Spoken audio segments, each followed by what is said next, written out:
Hello from the MIT Legal Forum on AI and blockchain here at MIT's Media Lab in Cambridge, Massachusetts. I'm Jonathan Askin, I'm a law professor at Brooklyn Law School. And I'm Professor Alex Pentland, I'm a professor here at MIT. And we're on the road with Legal Talk Network.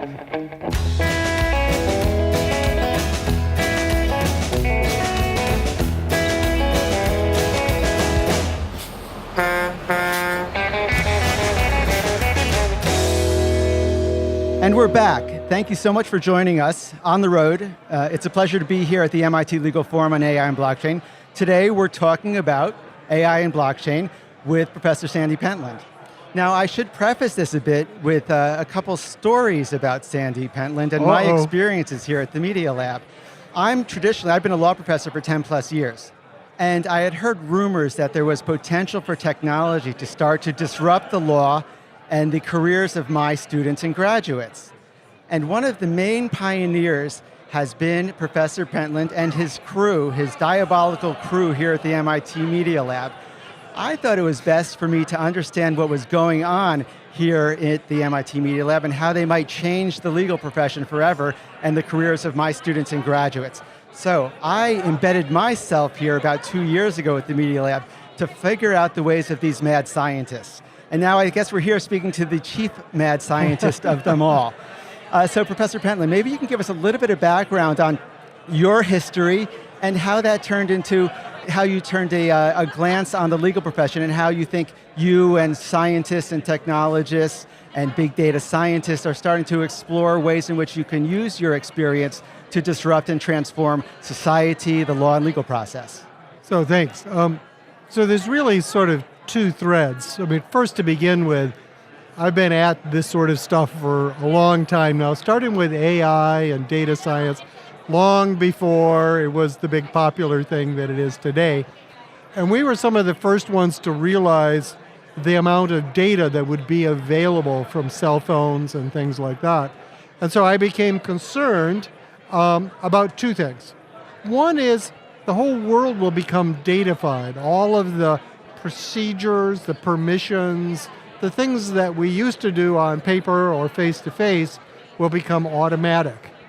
And that's great for efficiency, it's great for reducing corruption, but where are the people in all of that? How do you get the exception? How do you get the sense of justice built into there? So that was one thread, and I talked a little bit about that this morning. We could talk more about that. But then the second thread was I became engaged in the discussion on privacy, and I actually ran the discussion at Davos, the World Economic Forum, for many years. And I realized that this was different than a lot of the things in computer science, because it wasn't about the technology, it was about how technology interfaced with law. So you had to begin to understand what would change in law, what would change in technology, where was there a marriage between the two, rather than just taking law as given or taking the technology as a given. Okay. So about 10 years ago, when I first started exploring these issues, a couple of, I don't know if they were in your lab or not, but a couple of MIT engineers came to me and my students and said they wanted to build a platform that would automate the creation of legal documents. It sounded anathema to me as someone trying to train lawyers to go to big law firms and to create legal documents. So I was scared to death. My first reaction was, are you kidding? Get the hell out of our school. My second reaction, I took a breath, and my second reaction was, well, it sounds like this is inevitable. Isn't it better for us to train law students to understand the inevitability of technological application in legal space? And shouldn't we be among the schools training our law students to embrace it? When I first came here 2 years ago, it seemed like a lot of this was very new. We ran a few events here at the Media Lab, and it was essentially a bunch of lawyers and scientists living in a little bit of an echo chamber.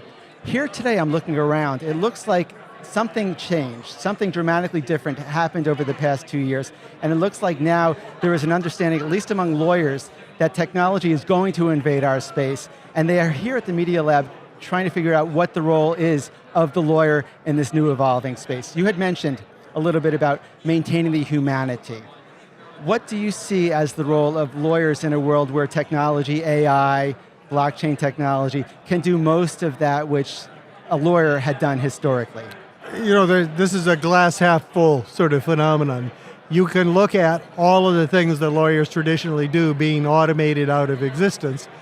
At the same time, what you're talking about is a real sea change in what is sort of the primary goal of the profession, which is access to justice, right? You're going to be able to see tools that mean that many more people can get much more access, do things.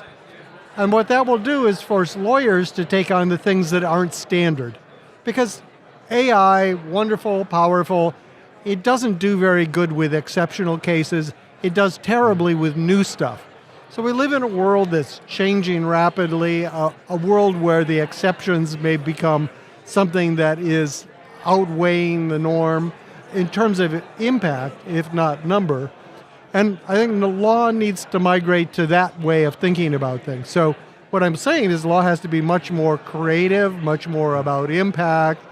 From a computer science point of view, or some of the other professions, it means you have to become much more architects and less bricklayers. And I think, on whole, that's probably a good change, but obviously it's going to be painful in the middle. Well, I should tell you, that's a very refreshing analysis from my perspective. When I graduated from law school, I went to big law. I spent 2 years of my life being a bricklayer, doing things which were completely anathema to what I thought my legal training was about.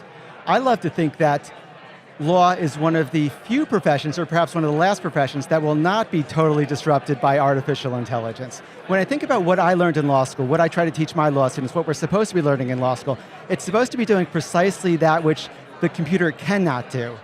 I love the fact that the computer is great at separating ones and zeros, black and white, yes and no, working in those areas. What we train, I think, what I hope we train our lawyers to do is to work in that gray area, the subtle nuances that the computer cannot do. So it's my thought and belief that, yes, lawyers ultimately, if they understand the sophisticated training they're supposed to get in law school, to think and analyze and synthesize information in a way that the computer can't, we're going to be the perfect partner for our AI collaborators. Yeah. The computers will do the ones and zeros, and we will do that subtle, novel stuff that we haven't or not able to train the AI to do.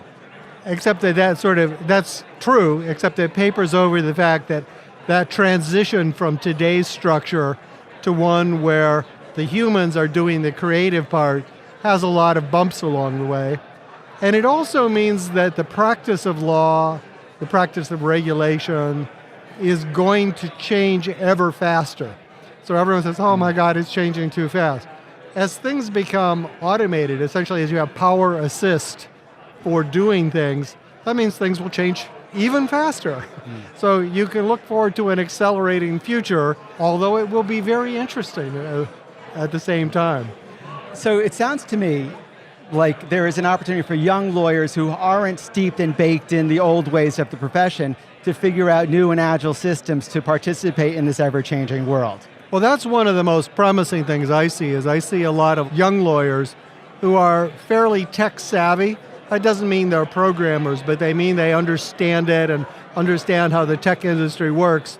And they're excited about the possibilities, and they're doing things which I think are almost entirely positive, but are going to cause a lot of reorganization to happen. I saw a very different type of lawyer coming, at least to my law school, after the economic meltdown, after the law firms had started to dismiss young attorneys around 2008. I thought it was a difficult time. It turns out I think it was a blessing in disguise.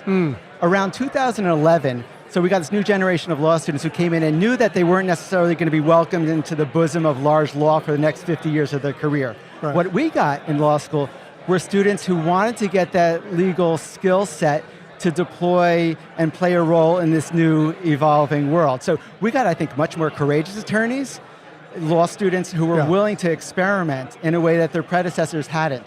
As a result, we created something called the legal hackers movement. And that came out of the fact that they weren't getting jobs at law firms. They had to sort of self-evolve and figure out their own path in much the same way that graduates from the Media Lab have to figure out what their role in this ever-changing world was going to be.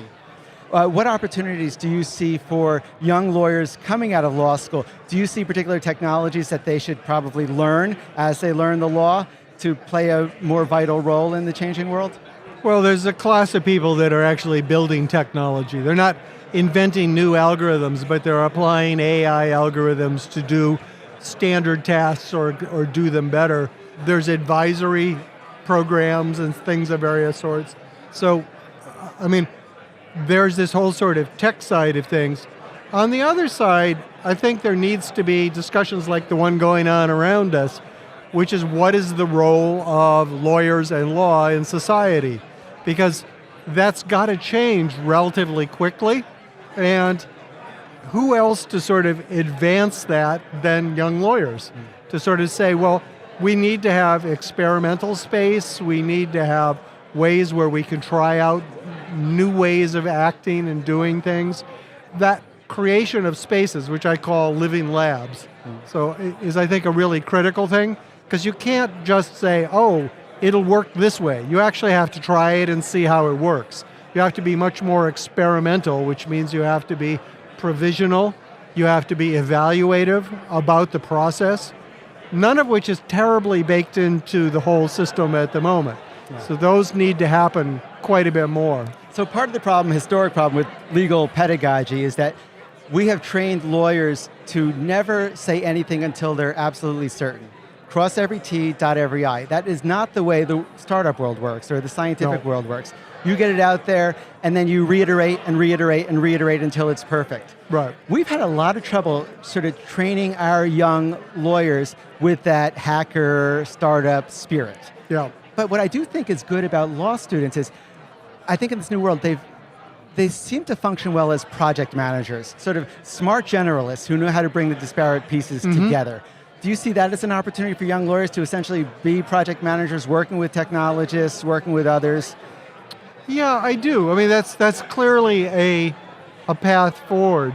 I guess what I'd like to see is I'd like to see the law profession create essentially safe harbors, places where you can try doing things differently, and if you screw up, it's not some horrible disaster. I mean, unless you actually hurt people or something like that. So that's a great segue into the policy, regulatory, governmental sphere. Lawyers and government have been trained historically to say, no, that violates the law. Hang on, do not do what you're doing. Right. We see all these companies coming on board who do it and then ask for forgiveness later. Uber and Airbnb, sort of the most visible examples of it. I think what I've seen, and I hope you've seen it too, is have you seen a change in policymaker circles in which they've tried to embrace the new technology and stay ahead of the curve so that they can be prepared, so that when the next Uber or Airbnb comes on the horizon, they've got a regulatory policy framework that can embrace them while still trying to preserve the public good? Well, I think unfortunately the only places I see that are in places outside the United States where they feel real pressure to create something new, to change. So 2 examples that I'm personally involved with are Estonia, which is a new country. It's in the EU. It used to be part of Russia. They feel that digital is their future because they have essentially no natural resources. And so they've created digital identity. Their whole government is logged on blockchains. They are, in many ways, by far the most advanced government legal system around. But they're a tiny little country. So it's really interesting to see what they're doing. But then the question is how do you apply that to larger things? The other one that's really interesting is China, where over the last 20, 30 years, they have completely revolutionized their society. It is still a society of haves and have-nots, but at least they have a bunch of haves now. They didn't have that 30 years ago. And what they've discovered is they need to change the rules constantly and dramatically to keep up with the changing environment. So they're just beginning to think about the problem of having laws, because before it was all regulations promulgated by the party. Now they're beginning to ask, well, what would be a more stable framework? And so they're trying to actually invent law in a different way than you would say in this country. When I graduated from college, I had studied Chinese. And part of the reason I had studied Chinese was because they got 1 billion people, they had 1,000 lawyers. I thought, this is an opportunity. I missed that boat. But Does it matter that Estonia is geographically so small? I mean, I and my friends and colleagues have all thought about becoming e-citizens of Estonia. Right. If you're geographically small, you could still be virtually global. Well, Estonia is showing the evaporation of borders, but think about what that means legally, right? It means that all sorts of things are no longer confined along the ways we defaultly believe. So when I keynoted the EU presidency in Estonia, and the key thing was, how do you get these data systems, which are the backbone of their legal system, how do you make them operate across different jurisdictions? And the characteristic example is you have an autonomous vehicle that drives from Germany to France, and all of a sudden it crashes because you can't move data from Germany to France. Or how do you get informed consent, for the car to get the data that keeps it from crashing? Or there's a whole series of questions where the traditional categories of jurisdiction and rights and things like that are different because it's in this digital world, not in the physical world. There isn't consistency across the physical world. How are you going to allow for a multiplicity of laws that cooperate with each other to make the real world seamless? So this is a conference on AI and blockchain. Over the course of the day and over the past couple of years, we've heard this term called smart contracting. Mm-hmm. That's a scary new term for a young lawyer, an old lawyer, a law professor to understand. Do you see a role for blockchain and this concept of smart contracting to play a role The general notion of smart contract has been around for a long time. It's essentially an algorithm that executes conditional on certain things happening, okay? And that looks like a contract. And what people are beginning to do is conflate traditional paper contracts with legal force with these algorithms that may do exactly the same thing. And so the question comes up as, well, the algorithm is really good because it's precise and it doesn't have corruption as part of it, and particularly for all digital things, it's very appropriate. But how do you mirror that back to the traditional framework in a way that's legally enforceable? And what does that mean even, right? I mean, in many cases, you can imagine things that happen in contract land that don't happen in physical land. How do those go back and forth? But it's clear that to get the advantages of digital, the efficiency, the lack of corruption, the transparency, you need to somehow marry traditional legal practice with the execution of programs. So to the extent that these smart contracts can create self-executing agreements across the globe, is there a role for lawyers? Are you suggesting perhaps that lawyers need to learn Solidity and Java and other coding languages? So for instance, we're commissioned by the government of France to set up 2 demonstrators in 2 different countries that combine data and permit things like this. But one of the key items is having human governance of the system. So when you build a system that allows for these execution of these contracts, you have to have a way of monitoring what went in, what went out, what was the decision, and have that referred back to human stakeholders for essentially oversight. Because the contract can't know if this is actually something that's fair or discriminatory. It can't know if it feels right, to put it in a sort of a generic way. There has to be a connection to the human side. And I think the obvious way, or at least the way we've decided is obvious, is there has to be monitoring of things where all of the inputs and outputs are written down in a blockchain so it's not corruptible, and a mechanism for human stakeholders, oversight committee, to be able to review them frequently, to be able to ask, is this doing what we intended? And so that's the role of the human in these systems. So there's been talk about creating AI legal agents, corporate entities run by AI. Did you ever see a world in which some combination of blockchain-created corporations and AI directors and officers actually can... So the ways that people are talking about it that are sort of most sensible in the current context are AI as advisor. And why not? You use books as advisors. probably in 1400, it was seen to be heretical to use books as advisors because, we'd never done that before. So I think that will happen. The liability and the responsibility still lies with the human in that case. And then the part that's going to increasingly happen is autonomous things. So as contracts, as procedures become codified, so the data that comes in, you can look at the decisions that have been made, you can codify them, they can become autonomous, and then the human goes up a layer and does oversight. Okay. And do you see that the same framework playing out in justice? Absolutely. Right. So do you see AI judges?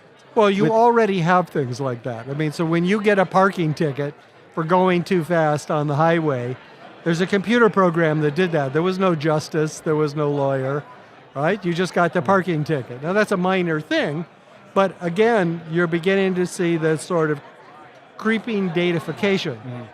So the algorithm and the data are making decisions in the norm case, not in the exceptional case. Do you see a role for humanity in this case?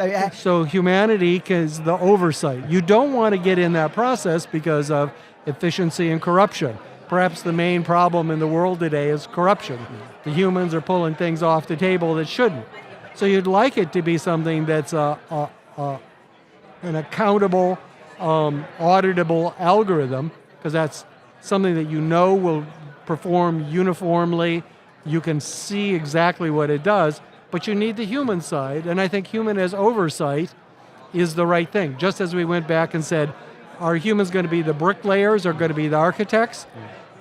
Humans will not be actually laying the bricks anymore, but they do have a role in assessing whether the bricks are going in the right direction and was this the building we intended to build. So you see a world in which the AI is the corruption checker and the human is the humanity checker on the AI. Is that perhaps that's a way of doing it. So efficient systems that are doing low-level activities with high-level supervision. Okay.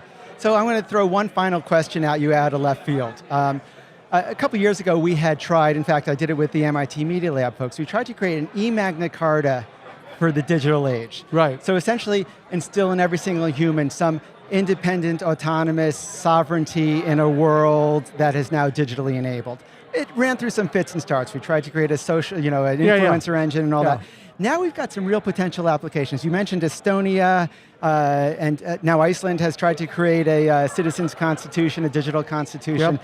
New York State next week is going to vote on whether or not to revisit the New York State Constitution.